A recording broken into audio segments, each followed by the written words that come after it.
I haven't played too many Star Wars games, but this is Star Wars Jedi Knight 2, and we're easily getting, well, it's hovering about 90 frames per second. I don't think this graphical engine is it's too much taxing on this machine. There's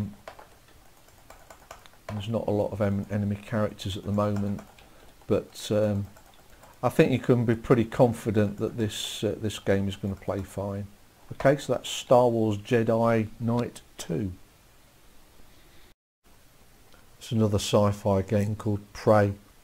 Now I think this is more of an exploration game, so there's a few battles going on, I would imagine, later on. I'm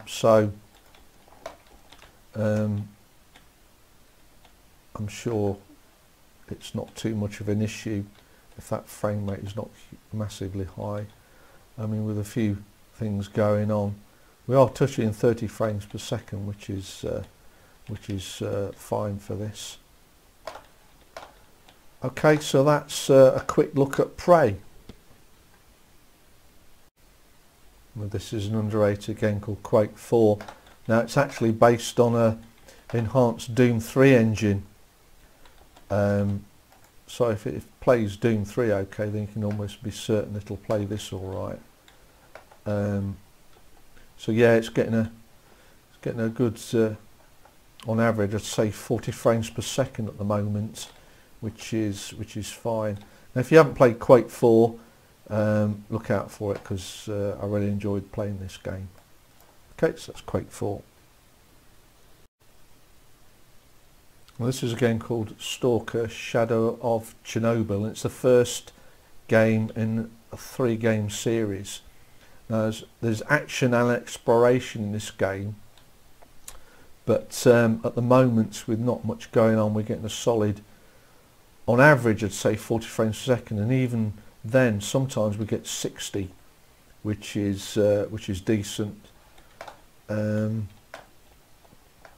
So yeah, if you've not played the Stalker series, which is as you can gather from the look of it, is a post-apocalyptical type game. If you haven't played Stalker, then you can check it out. It's not there is some shooting in it, but it's not all mindless shooting. There is a lot of thought involved in this. You can't just run into a firefight and start shooting all over the place. There's quite a bit of thought involved in it. Okay, so that's Stalker: Shadow of Chernobyl. And this is one of my favourite first-person shooter games called Serious Sam. Now this is a Serious Sam 2, so you can be sure it's going to play the game before this. Solid 40 frames per second at the moment. Now this graphical engine, the Serious engine, is renowned for having a lot of characters on the screen at once, so it's going to drop slightly, but not as much as you'd expect. It's very, very well optimized, this engine. So yeah, as long as you get 30 frames per second and above, which is what this is getting at the moment, with quite a few characters on the screen, then everything will be fine. There are games after this, but I'm sure this machine will struggle to play those.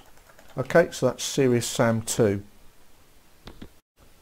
This is a stealth game called Thief, Deadly Shadows. So there's a little bit of firefighting, but the whole point of this game is to actually avoid those, and it's more about stealth and finding your way about the world without being caught, really. So it's not too bad if that frame rate seems a bit low. So I suppose we get, as long as you can get above 20, it's not too bad. Okay, so that's Thief, Deadly Shadows. This is Tiger Woods PGA from 2008. A decent golf game, actually.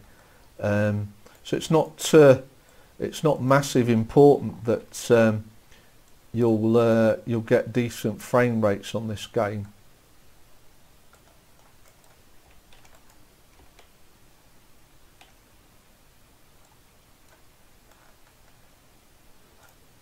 took a while for me to work out the controls there. So yeah, you're getting above 20. It's nearly nudging 30, which is not too bad. I mean, even the graphics, I think they still stand up. So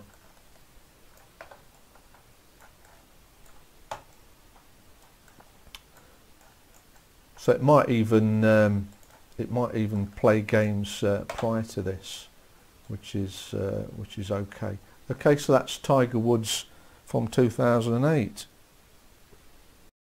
and this is a game in the very well known Tomb Raider series. This is Tomb Raider Legend, so it's not too much of an issue if you're not getting huge frame rates with this one. Now, I did try Tomb Raider Underworld, but I'm afraid that was a bit too much for this. So you can be sure that this game and any games prior to that you should be okay playing. I mean, it still looks nice, even though it's quite an old game and we're not got it on the highest settings. Right, so that's Tomb Raider Legend. Now, I'm not a fan of role-playing games, but I thought I'd load up this really old one called Warcraft III. So as you can imagine, with a game as old as this, this machine's not going to have too much difficulty playing it. On average 50 frames per second. I'm sure with a lot of characters on the screen that rate may go down a bit, but as this is an old game, as I said, we should be okay. And I'm sure games of that era we shouldn't have too much difficulty playing as well as this one. Okay, so that's Warcraft 3. Okay, just to sum up then, if you want to play a few of these games or something similar from those release years, then all I can say is nudge the graphical settings right down to low and try and get as much frames per second as you can in a game, and then nudge them up until it becomes unplayable. Now, I did try a few other games, just to go through them. As I said before, Tomb Raider Underworld, that frame rate was just too low. Wolfenstein from 2009, same thing. This machine will play Far Cry, the first one, but it won't play Far Cry 2. The frame rate's too low. Rage won't even start. Borderlands, the first Borderlands, I tried that and there was a problem with the textures, so that wasn't playable. Mafia 2 and Fear 2, the frame rate was just too low. This machine will play the first Fear game without any problems. And Bioshock, again, frame rate was just too low.